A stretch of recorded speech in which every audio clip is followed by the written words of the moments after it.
baradheetiin bakka guddaa gaana tuffachuu baattamee harka naadaan tuffachuu baattamee.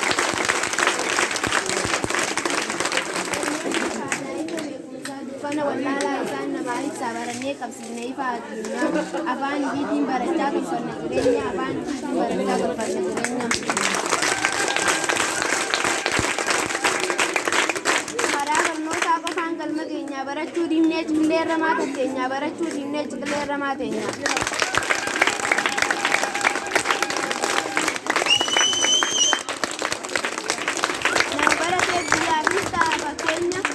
Barannu xiqqaafi guddaan keenya jabaannee barannee waa hunda godhuu dandeenya.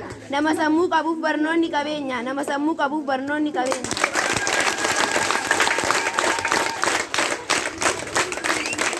Barnoota qabeenyi caalu daanii waliin nyaattu gubuus garan galu akka jimaa gabaa itti dhabee hin kasaaru qilleensi fuudhee hattuunis hin hattu. Qabeenyi maallaqaa barnootatti hin qixxaatu. Qabeenyi maallaqaa barnootatti hin qixxaatu.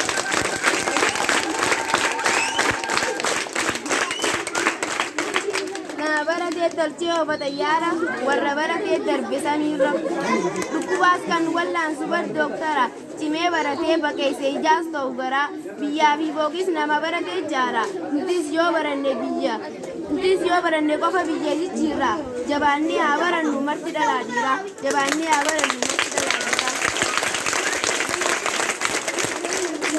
Doofummaa fi hiyyummaas barnootaaf balleessa. Nama baratee haadhaa fi abbaa gammachiisa. Maqaa itti godhee biyya mataa ol qabachiisa. Fuudhaa fi heerumni boodan nama hambisa. Barnoota dhabaa hamtuu nama daleessa. Masluufummaa dhiisaa barnoota wal kafaasa. Haadhaa fi abbaanis ijoollee barnootatti jimsa. Haadhaa fi abbaanis ijoollee barnootatti jimsa. Waan na dhageeffataniif hundi galatooma.